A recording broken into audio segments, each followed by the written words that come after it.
সময় থাকতে ভালোবাসার মানুষের মূল্য দিতে শিখুন। এমনও তো হতে পারে সে আজ আছে কাল নাও থাকতে পারে। আজকে আমি তোমাদের এমন একটি স্টোরি শোনাবো যেটা শুনে আমি নিজে চোখের পানি ধরে রাখতে পারিনি। আজকে এই স্টোরিটা লিখে পাঠিয়েছে ভাইয়াটার হয়ে আমি গল্পটা আপনাদের বলে শোনাবো। তো শুরু করি। বাহির থেকে আড্ডা দিয়ে বাসায় আসলাম। এমনিতে বাবা মা গ্রামে থাকে, চাকরির জন্য আমি শহরে কোনো এক ফ্ল্যাটে থাকি। কিন্তু রাত 9টা বাজলে বাড়ির থেকে কল দিত, বক বক করতো এত রাতে বাহিরে আড্ডা দেই কেন, অথচ তখন বাজে রাত 9টা।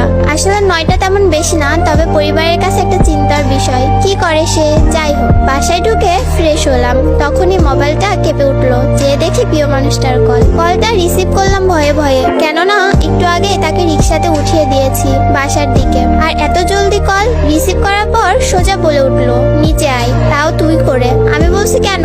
তার একটাই কথা, তুই নিচে নামবি নাকি আমি তোর বাসায় আসবো। বাসায় বারান্দায় গিয়ে দেখি রিক্সা নিয়ে বসা সে। তার বায়না তাকে বাসায় দিয়ে আসতে হবে। বললাম তুমি আগে কেন বলনি? তার এক কথা, নিচে নামবি না বাসায় ঢুকবো। বাসা থেকে বের হওয়াটা সহজ নয়, কেননা বাড়িওয়ালা করা নির্দেশ রাত 11টার পর বাহিরে থাকতে পারবো না, আর থাকলেও গেট লক হয়ে যাবে, ঢুকতে পারবো না। যাই হোক, রাত বাজে 9টা, হাতে এখনো আরো 2 ঘন্টার সময়। বের হয়ে রিক্সায় উঠে তাকে তার বাসায় নামিয়ে দেয়, আর সে ততক্ষণ আমার কাঁধে মাথা রেখে তার স্বপ্নের কথা বলে যাচ্ছে। দেখতে দেখতে তার বাসার সামনে চলে আসলাম। পরের দিন কল, আজকে কি ঘুরতে বের হবা? আমি বললাম আজ অফিস আছে, তারপরের দিন যাব। সে বলল আচ্ছা ঠিক আছে। অফিস থেকে বাসায় ফিরলাম রাত 9টা বাজে। সারাদিন প্রিয় মানুষটার সাথে কথা বলতে পারিনি। ওর কথা ভাবতেই ওর ফোন আসলো। ফোন রিসিভ করলাম আর সে বলল, বাবু নিচে আসো, একটা সারপ্রাইজ আছে। আমি নিচে গিয়ে দেখি প্রিয় মানুষটা দাঁড়িয়ে আছে। উকি মেরে দেখছিলাম ওর হাতে কিছু আছে কিনা, কিন্তু কই, কিছুই তো দেখলাম না। ভাবলাম পাগলিটা চুমু খাবার জন্য এসেছে, তাই ওকে চুমু খাবার জন্য ওর দিকে এগিয়ে যাচ্ছিলাম, কিন্তু আমাকে ধাক্কা দিয়ে পিছিয়ে গেল আর বলল এখন চুমু খেতে হবে না, রাতে অনেক খেতে পারবা। আমি বললাম রাতে অনেক খেতে পারবো মানে? সে বলল বান্ধবীর বাসায় থাকার কথা বলে এসেছে, আজ তোমার সাথে থাকবো। আজ তোমার সাথে থাকবো, তোমার বুকে মাথা রেখে ঘুমাবো। আমি একটু রেগে বললাম, উফ, কেউ দেখে ফেলার আগে যাও তো। সে জেদ করতে লাগলো, আমি যাব না, সারারাত এখানেই দাঁড়িয়ে থাকবো। আমি বললাম তোমার যা ইচ্ছা তুমি তাই করো। আমি আমার রুমে চলে আসলাম। কিছুক্ষণ পর জানালার ফাঁক দিয়ে তাকিয়ে দেখলাম সে এখনো দাঁড়িয়ে আছে, মুখ গোমড়া করে, আর কিছু বাজে ছেলেরা ওর দিকে এগিয়ে আসছিল। আমি নিচে গিয়ে ওর হাত ধরে টেনে নিজের রুমে নিয়ে আসলাম। এখন কি করি? বাড়িওয়ালা যদি জানতে পারে আমাকে সোজা বের করে দিবে, তাই ওকে লুকিয়ে রাখলাম। দুজন একসাথে ডিনার করে শুয়ে পড়লাম। পরের দিন ঘুম থেকে উঠে দেখি পাগলিটা আমার বুকে মাথা রেখে ঘুমিয়ে আছে। অনেক মিষ্টি দেখতে আর মায়াবী মুখ, কি আরামেই না ঘুমিয়ে আছে। না জানি কি স্বপ্ন দেখছে। আমি আলতো করে ওর চোখে মুখে আমার হাত বুলিয়ে দিচ্ছিলাম, আর সে আমার হাত ধরে ওর গালের সাথে চেপে ধরে রাখলো, যেন এটা ওর নিজের হাত। আমি হাত সরিয়ে নিতে চাইলাম, কিন্তু সে আরো শক্ত করে ধরে আছে, ছাড়ছেই না। এবার জোর করে হাতটা সরিয়ে নিলাম। তার ঘুম ভেঙে গেল। তাকে বললাম জলদি বাসা থেকে যেতে হবে, তোমাকে কেউ দেখে ফেলতে পারে। সে বলল আজ তো তোমার অফিস বন্ধ, তাই আজ সারাদিন তোমার সাথে কাটাবো, সারাদিন ঘুরবো, সন্ধ্যায় তুমি আমাকে বাসায় দিয়ে আসবা। আমি বললাম আচ্ছা, তুমি এখন বাসায় যাও, আমি একটু পরে গিয়ে তোমাকে নিয়ে আসবো। সে বাসায় চলে গেল। আমার কাছে কোনো টাকা নেই, এখন কি করি? তাকে নিয়ে সারাদিন ঘুরবো, যদি কিছু আবদার করে না দিয়ে তো পারবো না। আমি আমার বন্ধুর কাছ থেকে 1000 টাকা ধার করলাম। ওর বাসার সামনে গিয়ে ওকে ফোন করলাম। আজ একটু অন্যরকম করে সেজেছে সে, এর আগে কখনো এভাবে সাজেনি, তাই কিছুক্ষণ হা করে তাকিয়েছিলাম ওর দিকে। সে বলল কি দেখছো অমন করে? আমি বললাম আজ তোমাকে অনেক সুন্দর লাগছে, চোখ সরাতে পারছি না। সে মিষ্টি একটা হাসি দিয়েই বলল দেখতে হবে না, বউটা কার? আমাকে ছাড়া সে কিছুই বোঝে না। আমি সাথে থাকলে জানো ওর আর কিচ্ছু যায় না। সে আর আমি আজ অনেক জায়গায় ঘুরলাম, আর সে আজ মন খুলে সব বলতে লাগলো আমায়, যেন আজই আমাদের শেষ দেখা। ঘুরতে ঘুরতে বিকেল গড়িয়ে এলো। সে বলল এবার আমাকে পার্কে নিয়ে চলো। বিকেলবেলা ওকে নিয়ে পার্কে গেলাম।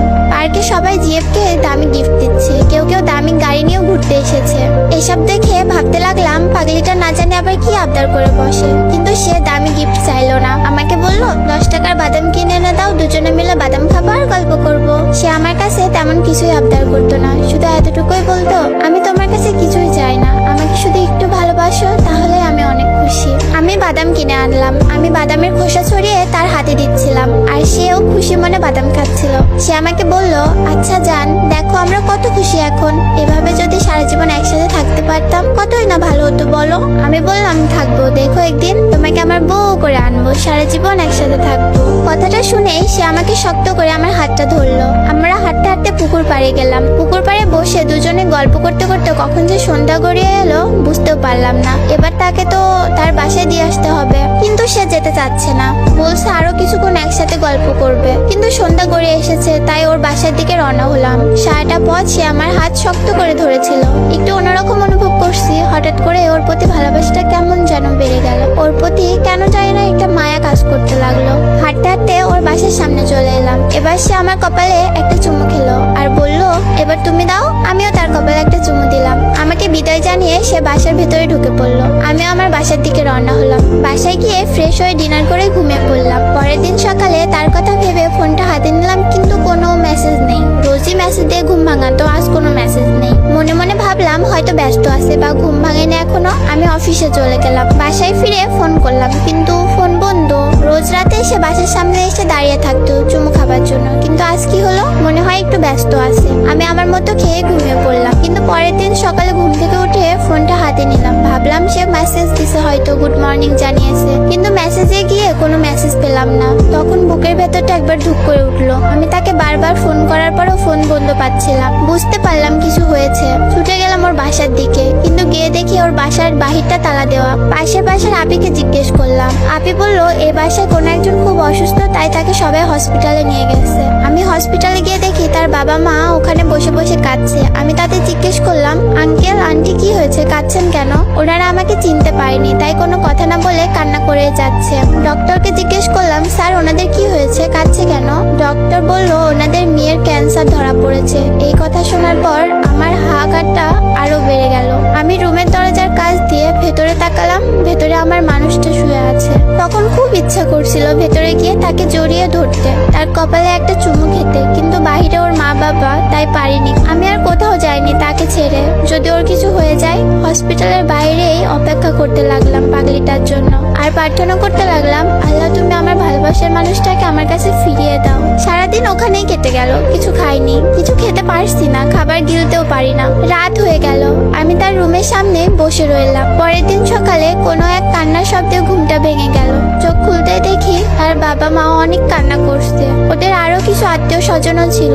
সবার কান্নাকাটি দেখে অনেক ভয় করছিল আমার। আস্তে আস্তে ওর রুমের দিকে এগিয়ে গেলাম। এবার দরজার ফাঁক দিয়ে ভেতরে তাকালাম। তাকিয়ে দেখি সে আর বেঁচে নেই, না ফেরার দেশে চলে গেছে। আমি কান্না করতে পারছি না, কি করবো বুঝতে পারছি না। বিশ্বাস করতে পারছি না যে প্রিয় মানুষটা আর বেঁচে নেই। তখন মনে হচ্ছিল কেউ আমার বুকের মধ্যে হাতুড়ি পিটাচ্ছে। সকাল 10টা বাজে তার জানাজা হলো। সেদিন আমার সারাটা দিন কিভাবে কেটেছিল মনে নেই। এবার হাঁটতে শুরু করলাম। কোথায় যাচ্ছি নিজেও জানি না। বুকের বাঁ পাশে তীব্র ব্যথা করছে। ভিড়ের মধ্যে নিজেকে খুব একা মনে হচ্ছিল। মনে হচ্ছিল আমার জীবন থেকে অনেক বড় কিছু হারিয়ে ফেলেছি। হাঁটতে হাঁটতে পৌঁছে গেলাম পুকুর পাড়ে, যেখানে বসে রোজ আমি তার সাথে গল্প করতাম।